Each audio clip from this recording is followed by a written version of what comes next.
பாடம் ஆரம்பிக்கிறதுக்கு முன்னாடி நம்ம துவா ஓதிக்கலாம். ரப்பி ஷ்ரஹ் லி சத்ரி வயஸ்ஸிர் லி அம்ரி வஹ்லுல் உக்தத்தம் மின் லிசானி யஃப்கஹு கௌலி ரப்பி ஜித்னி இல்மா ரப்பி ஜித்னி இல்மா ரப்பி ஜித்னி இல்மா. அஸ்ஸலாமு அலைக்கும் வரஹ்மத்துல்லாஹி வபரகாத்துஹு. ஒரே மாதத்தில் நம்ம குர்ஆன் ஓத தெரியாதவங்க கூட குர்ஆன் ஓதுறதுக்கு ஒரு அரிய வாய்ப்பு இதாக இருக்கும். இது வீடியோ காலில் உங்களுக்கு கிளாஸ் நடத்தப்படும். அது மட்டும் இல்லாமல் உங்களுக்கு ரெக்கார்டாகவும் வீடியோ உங்களுக்கு கொடுக்கப்பட்டுரும். இதில் யார் வேணால் கலந்துக்கலாம், எந்த வயசுலேருந்து வேணால் கலந்துக்கலாம். ஒன்லி லேடிஸ் மட்டும்தான். அப்படியே பசங்க சேரணும் அப்படின்னு சொன்னால் 10 வயசு கீழே உள்ள ஆண் பிள்ளைங்கள் மட்டும் இதில் ஜாயின் பண்ணிக்கலாம். ஒரே மாதம்தான், ஒரே மாதத்தில் இன்ஷா அல்லாஹ் நம்ம குர்ஆன் ஓத கற்றுக்கலாம். எந்த மாதிரி ஓதணும்னு சொல்லிட்டு ஓதுறதை கற்றுக்கலாம். இதோடைய ஃபீஸ் என்ன அப்படின்னு சொன்னால் ஒன்லி 200 ஒன்லி தான். இன்ஷா அல்லாஹ் இந்த ஒரு அரிய வாய்ப்பை நீங்கள் பயன்படுத்திக்கோங்க. அஸ்ஸலாமு அலைக்கும் வரஹ்மத்துல்லாஹி வபரகாத்துஹு. சிறுவர்களுக்கான குர்ஆன் மதர்ஸா ஆன்லைன் கிளாஸ் இப்போது நம்ம ஸ்டார்ட் பண்ணியிருக்கோம். இன்ஷா அல்லாஹ் இதில் விருப்பம் உள்ளவங்க உங்களுடைய பிள்ளைங்களை சேர்த்து விடுங்க. இந்த ஸ்க்ரீனில் தெரிகிற நம்பருக்கு மெசேஜ் பண்ணுங்கள். இன்ஷா அல்லாஹ் கிளாஸில் ஜாயின் பண்ணிக்கலாம். பாடம் 7 இயலாதவருக்குரிய சட்டம். இப்போ இயலாதவங்கள்னு யாரை சொல்கிறாங்கன்னா, இப்போ ஒரு பெண்ணுக்கு வியாதி இருக்குது. அதன் காரணமாக அவங்க ஒரு வக்தை கூட ஒரு முழுசாக தொழுக முடியல. அப்படிப்பட்டவங்க தான் இயலாதவங்க. உதாரணத்துக்கு அவங்களுக்கு காற்று பிரிஞ்சுக்கிட்டே, அதாவது கேஸ்டபிள் ஆகிட்டே இருக்குது, அல்லது ஏதாவது ஒரு புண்ணுலேருந்தோ காயத்துலேருந்தோ ரத்தமோ சீலோ வடிஞ்சிக்கிட்டே இருக்குது அப்படின்னு சொன்னால் அவங்க இயலாதவங்க. ஓகேவா? இப்போ அந்த இயலாதவங்க அது எப்படி இயலாதவங்கன்னு சொல்கிறாங்க அப்படின்னு சொன்னால், இப்போ அசர் தொழுகையிலேருந்து மஹரிப் தொழுகை வரையும் அவங்களுக்கு கண்டினியூவாக அந்த ப்ராப்ளம் இருக்குது. இப்போ உதாரணத்துக்கு காயத்துலேருந்து அந்த ரத்தம் வந்துக்கிட்டே இருக்குது, ஸ்டாப் பண்ணாமல் வந்துக்கிட்டே இருக்குது அப்படின்னு சொன்னால் அவங்க இயலாதவங்க. அந்த நிலையில் அவங்க என்ன பண்ணலாம், அவங்களுடைய உளுலாம் முறியாது. அவங்க தொழுதுக்கலாம், குர்ஆன் ஓதிக்கலாம், மற்ற வாஜிப் நஃபிலான தொழுகையெல்லாம் தொழுதுக்கலாம். அதையே ஒருத்தவங்களுக்கு இப்போ அசர் தொழுகையிலேருந்து அவங்களுக்கு காயம் ஏற்பட்டு அந்த ரத்தம் மஹரிப்குள்ளேயே நின்றுச்சு, அதுக்கப்புறம் அவங்களுக்கு வரவே இல்லை, ப்ளீடிங் ஆகலை அப்படின்னு சொன்னால் அவங்க இயலாதவங்களாக கருதப்பட மாட்டாது. அப்போ அவங்க என்ன பண்ணணும், ஒழு செஞ்சுட்டு திரும்பவும் தொழ ஆரம்பிக்கணும் அப்படின்னு சொல்கிறாங்க. சரிங்களா? அதுக்கப்புறம் இப்போ ஒரு பெண் ஒவ்வொரு தொழுகையிலையும் இந்த இயலாதவமாக இருக்காங்கல்ல, அவங்க இந்த ஒவ்வொரு தொழுகையிலுமே என்ன பண்ணணும்னா புதுசாக என்ன பண்ணணும், ஒழு செஞ்சு ஒவ்வொரு வக்துக்குமே நம்ம தொழுகணும். சரிங்களா? அதே மாதிரி இயலாமை அல்லாத வேறு ஏதேனும் உழுவின் முறித்தல் ஏற்பட்டால், அதாவது உதாரணத்துக்கு இப்போ சொல்லணும்னா ஒருத்தவங்களுக்கு காற்று பிரிஞ்சுக்கிட்டே இருக்கிற அந்த ப்ராப்ளம் இருக்குது அப்படின்னு சொன்னால் அவங்க உழு செஞ்சுட்டு தொழுதுகிட்டு இருக்கும் போது காற்று பிரிஞ்சால் உழு முறியாது. ஆனால் அதே அவங்களுக்கு இப்போது காயத்தில் ரத்தம் ஏற்பட்டுருச்சு, அந்த காரணம் இல்லாமல் வேறு காரணத்தினால இப்போ ரத்தம் வந்துருச்சு, வேறு ஏதாவது ஏற்பட்டுருச்சு அப்படின்னு சொன்னால் அவங்களுடைய உருவு என்ன ஆயிரும், முறிஞ்சிரும் அப்படின்னு சொல்கிறாங்க. ஓகேவா? அடுத்தது ஃபர்லு தொழுகை நேரம் முடியும் போதே இயலாதவரின் உழுவும் என்ன ஆயிரும், முறிந்துவிடும். உதாரணமாக ஒரு இயலாத பெண் ஃபஜ்ர் தொழுகைக்காக உழு செய்கிறாங்க. அவருடைய உழு சூரியன் உதிக்கும் போதே என்ன ஆயிரும், முறிஞ்சிரும். அப்போ திரும்ப என்ன பண்ணால் அடுத்த வக்துக்கு புதுசாக அவங்க உழு செய்யணும். சரிங்களா? அது உழுவை முறிக்கக்கூடிய காரணம் எதுவுமே ஏற்படாமல் இருந்தாலும் கூட என்ன ஆகணும், அவங்க திரும்பவும் உழு செஞ்சு தான் அடுத்த வக்தை தொழுகணும் அப்படின்னு சொல்கிறாங்க.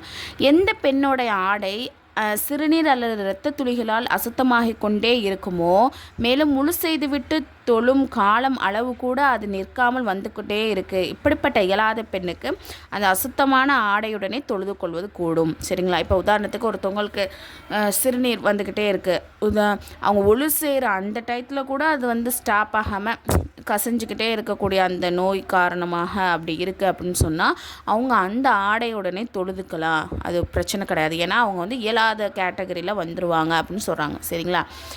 ஒரு வியாதிஸ்தர் அணிந்துள்ள ஆடையோ அல்லது கீழே விரிக்கப்பட்டுள்ள விரிப்போ அசுத்தமாக இருக்கிறது, மேலும் வியாதியின் காரணமாக ஆடையை களையவோ அல்லது விரிப்பை மாற்றவோ அவரால் இயலவில்லை, இப்படிப்பட்டவர் அதே நிலையில் தொழுது கொள்ளலாம். இப்போ ஒருத்தவங்க ரொம்ப இயலாமல் இருக்காங்க, அவங்களோட ஆடையோ கீழே விரிச்சிருக்க அந்த விரிப்பை மறுபடியும் சேஞ்ச் பண்ணிவிட்டு அவங்க தொழுகிறதுக்கு அவங்களுக்கு முடியாது அப்படின்னு பட்சத்தில் அவங்க அதே ஆடையில் அதே விரிப்பில் தொழுதுக்கலாம். சரிங்களா? ஆறாவது பாயிண்ட் என்னென்னா, ஒரு பெண் வந்து இஸ்திஹாலாவுடைய இரத்தத்தின் காரணமாக இயலாதவளாக ஆக மாட்டாள். மாறாக இயலாமையின் ஏதாவது ஒரு நிபந்தனை ஏற்பட்டிருந்தால் அவள் இயலாதவளாக ஆகிவிடுவாள். அதாவது இஸ்திஹாலானா நம்ம முன்னாடி உள்ள பாட்டிலெலாம் படிச்சிருப்போம். அதாவது என்னென்னா, அந்த பீரியட்ஸ் டைம் தவிர்த்து இப்போ 7 நாள் உங்களுக்கு பீரியட்ஸ் வருது, அது வந்துட்டு மறுபடியும் கண்டினியூவாக அவங்களுக்கு பிளட் வருது அப்படின்னு சொன்னால் அவங்க தான் என்னது இஸ்திஹாலா, அந்த காலத்து தான் இஸ்திஹாலான்னு சொல்லுவோம். அப்போ அந்த இஸ்திஹாலாவுடைய இரத்தத்தின் காரணமாக அவள் என்னது, இவங்க வந்து இயலாதவங்க கேட்டகரியில் வரமாட்டாங்க. சரிங்களா, ஓகேவா? அப்போ மாறாக வேறு ஏதாவது நம்ம முன்னாடி சொன்னல சிறுநீர் அவங்களுக்கு வந்துக்கிட்டே இருக்குது, அல்லது கேஸ் ட்ரபிள் காரணமாக வந்துக்கிட்டே இருக்குது, அப்புறம் வெள்ளைப்படுறது, அப்புறம் வேறு என்ன ஏதாவது காயத்துலேருந்தோ இல்லது புண்ணுலேருந்தோ ரத்தம் இந்த மாதிரி அவங்களுக்கு கண்டினியூவாக வந்துக்கிட்டே இருக்குன்னா அவங்க இயலாத அந்த கேட்டகரியில் வருவாங்க அப்படின்னு சொல்கிறாங்க. ஓகேவா? இந்த பாடத்துடைய கொஷின் வந்து, இயலாதவள் என்று யாருக்கு சொல்லப்படும்? இயலாதவளின் முழு எதனால் முறிந்துவிடும்? எந்த இயலாதவளின் மீது ஆடையை மாற்றுவது அவசியமில்லை? எப்படிப்பட்ட வியாதிஸ்தருக்கு அசுத்தமான விருப்பின் மீது தொழுவது கூடும்? பாடம் 8, பிள்ளைகள் எப்போது பருவமடைகிறார்கள்? எந்த விஷயங்களால் வந்து குளிப்பு கடமையாகுமோ அவற்றில் ஏதாவது ஒன்று ஏற்பட்டுருச்சு அப்படின்னு சொன்னால் பிள்ளைகள் என்னது, பருவம் அடைஞ்சிடுறாங்க. இஸ்லாமிய சரியத்தின் சட்டப்படி சிறுவன் சிறுமி இருவரும் வந்து 15 வயது பருவமடைகிறார்கள். சரிங்களா? பெண் பிள்ளை பருவமடைந்த பிறகு ஷரியத்தின் அனைத்து சட்டங்களுக்கும் கட்டுப்பட்டவளாக ஆகிவிடுவாள். மேலும் அவள் எந்த ஒரு கடமையும் விட்டுவிட அனுமதிக்கப்பட மாட்டாள். இந்த பாடத்தோட கொஷின், சிறு பிள்ளைகள் எப்போது பருவமடைகிறார்கள்? சிறுமியில் ஒருத்தி பருவமடைந்து விட்டால் ஷரியத்தின் சட்டம் என்ன?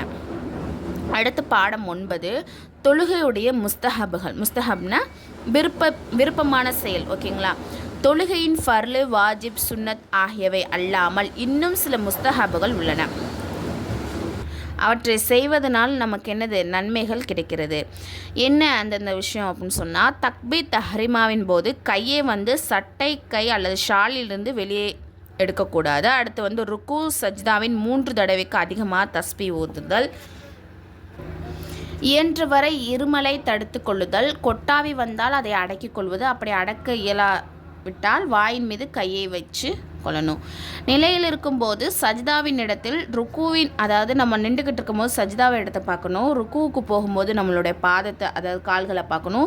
இருப்பில் இருக்கும்போது மடியின் மீது சலாம் கொடுக்கும்போது தோல் புஜிதங்களை பார்வை வந்து பார்க்கணும் அப்படின்னு சொல்கிறாங்க. இந்த பாடத்தோட கொஸ்டின் வந்து, தொழுகையின் முஸ்தஹபுகள் கூறுக, தொழுகையின் கொட்டாய் வந்தால் என்ன செய்ய வேண்டும்?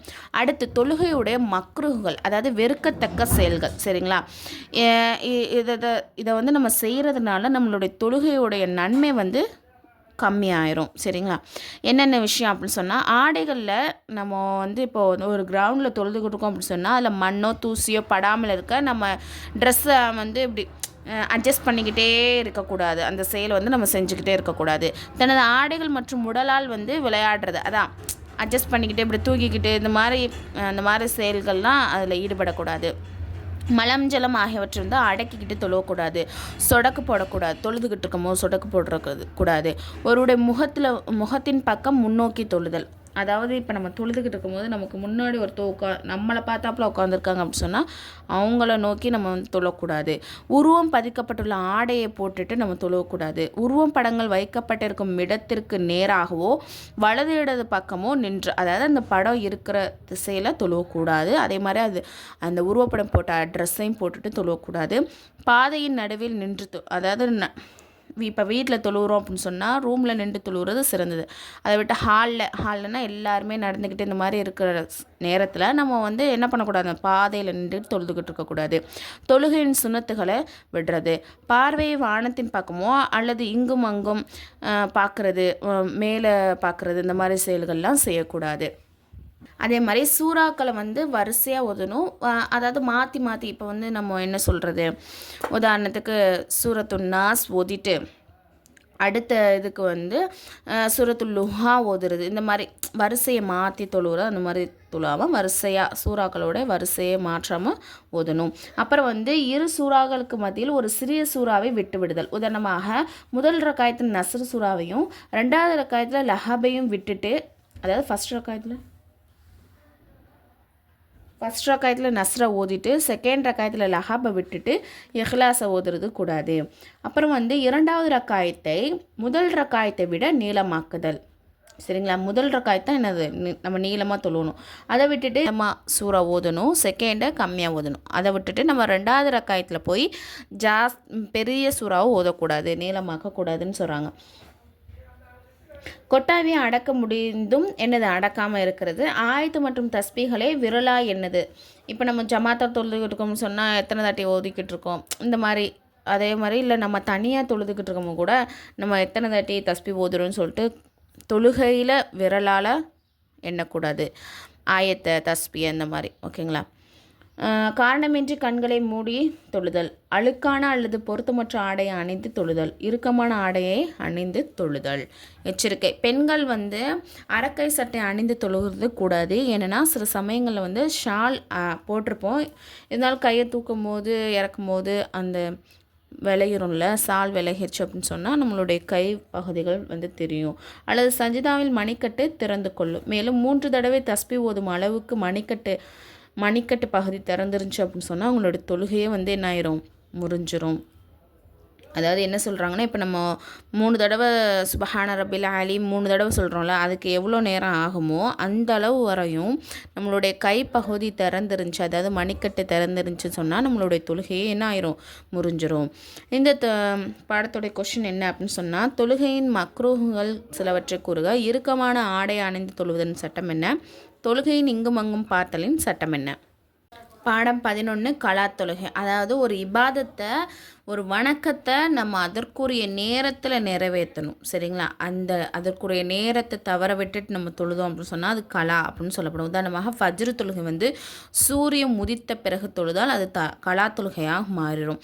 அப்போ அல்லாஹாலா சொல்கிறான், திண்ணமாக தொழுகை ஈமான் கொண்டோரின் மீது குறிப்பிட்ட நேரத்தில் நிறைவேறப்பட வேண்டிய கடமையாகும் அப்படின்னு சொல்லிட்டு சூரத்து நிசால அல்லாஹாலா சொல்கிறான். அப்போது நம்ம ஒவ்வொரு தொழுகையும் அதற்குரிய நேரத்தில் வந்து நிறைவேற்றுறது அவசியமாக இருக்குது. தகுந்த காரணம் இல்லாமல் தொழுகை வந்து என்ன பண்ணக்கூடாது, கலா செய்கிறது மிகப்பெரிய பாவமாகும்.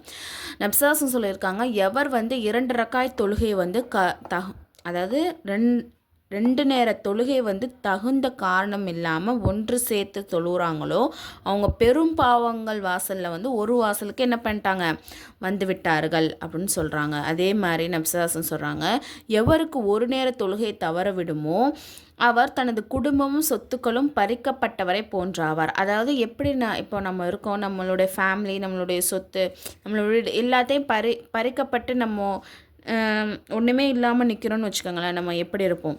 அதே மாதிரி தான் ஒரு நேர தொழுகையை நம்ம தவற விட்டால் நம்மளுடைய நிலைமையும் இதே நிலைமை தான் அப்படின்னு சொல்கிறாங்க. ஆகவே நாம் இயன்ற வரை என்ன பண்ணணும், தொழுகை வந்து கலா செய்யறதை தவிர்த்துக்கணும். நிர்பந்தமான ஏதாவது ஒரு தொழுகை வந்து கலாவாயிருச்சு அப்படின்னு சொன்னால் அதை என்ன பண்ணணும், சீக்கிரமாக நிறைவேற்றணும். மேலும் அதற்காக அல்லாஹ்விடம் என்ன பண்ணணும், பாவ மன்னிப்பு கேட்க வேண்டும், தௌபா செய்யணும். மேலும் இனிமேல் தொழுகை வந்து என்ன பண்ண மாட்டேன், கலா செய்யவே மாட்டேன் அப்படின்னு சொல்லிட்டு உறுதிமொழி எடுத்துக்கணும். ஹதீஸில் வந்திருக்கு, எவர் ஒரு தொழுகையை மறந்து விட்டாரோ அல்லது தொழுகை நேரத்தில் அதாவது எந்தெந்த காரணத்துக்கெலாம் நம்ம வந்து தொழுகை கலா செய்யணும் அப்படின்னு சொன்னால், தொழுகையே மறந்துட்டார், சரிங்களா, ஏதோ ஒரு காரணத்தில் தொழுகையை மறந்துட்டார், அந்த வக்தையை மறந்துட்டார், அல்லது தொழுகை நேரத்தில் வந்து அவர் வந்து அசதியாக தூங்கிட்டார், அதனால் அந்த வக்தை முடிஞ்சிருச்சு அப்படின்னு சொன்னால் அதற்கு பகரமாக அவர் நினைவு வந்த உடனே என்ன பண்ணணும், தொழுகையை வந்து தொழுது கொள்ளணும். ஃபர்லு மற்றும் வித்ரு தொழுகை கலா செய்வது என்னது, கட்டாயமாகும். கலா தொழுகை குறிப்பிட்ட நேரம், கலா தொழுகைக்குன்னு குறிப்பிட்ட எந்த நேரமும் கிடையாது. நம்ம வந்து இப்போது என்ன சொல்கிறது, இப்போ அசர் டயத்தில் நம்ம தூங்கிட்டோம், இப்போ மஹரிபில் தான் எந்திரிக்கிறோம் அப்படின்னு சொன்னால் மஹரிபில் அசராக வந்து கலா செஞ்சுக்கலாம். சரிங்களா, கலா தொழுகைக்குன்னு இந்த டயத்தில் தான் தொழுவணும்னு அவசியம் கிடையாது. இப்போ மக்ரூஹான 3 நேரங்களை தவிர நம்ம எந்த நேரத்தில் வேணால் அந்த கலா தொழுகை நிறைவேற்றலாம். மக்ரூஹான நேரம் என்ன அப்படின்னு சொன்னால், சூரியனுடைய உதயம், சூரியன் அப்புறம் உச்சிக்கு வர்றது, அப்புறம் மறையும் போது, இந்த 3 டயத்துலேயும் என்ன பண்ணக்கூடாது, தொழுகக்கூடாது. எந்த தொழுகையுமே தொழுகக்கூடாது. அதே மாதிரி கலாவுடைய தொழுகையும் தொழுகக்கூடாது. எந்த பாடத்துடைய கொஷின் என்னென்னா, கலா தொழுகை என்றால் என்ன, தொழுகையை விடுவது எப்படிப்பட்ட இழப்பு, வித்ரு தொழுகையை கலா செய்வது அவசியம் இல்லையா, கலா தொழுகை எந்த நேரத்தில் தொழ வேண்டும். இது ஃப்ரீ முஅல்லமா கோர்ஸ். இதில் வந்து 1 இயர் கோர்ஸ். இதில் வந்து ஜாயின் பண்ண விருப்பம் உள்ளவங்க கீழே நான் டிஸ்கிரிப்ஷனில் வந்து டெலகிராம் லிங்க் வந்து கொடுத்துருக்கேன். அதில் வந்து ஜாயின் பண்ணிக்கோங்க. அதில் வந்து இன்னும் சில டீட்டெயில்ஸ்லாம் கொடுத்துருக்கேன்.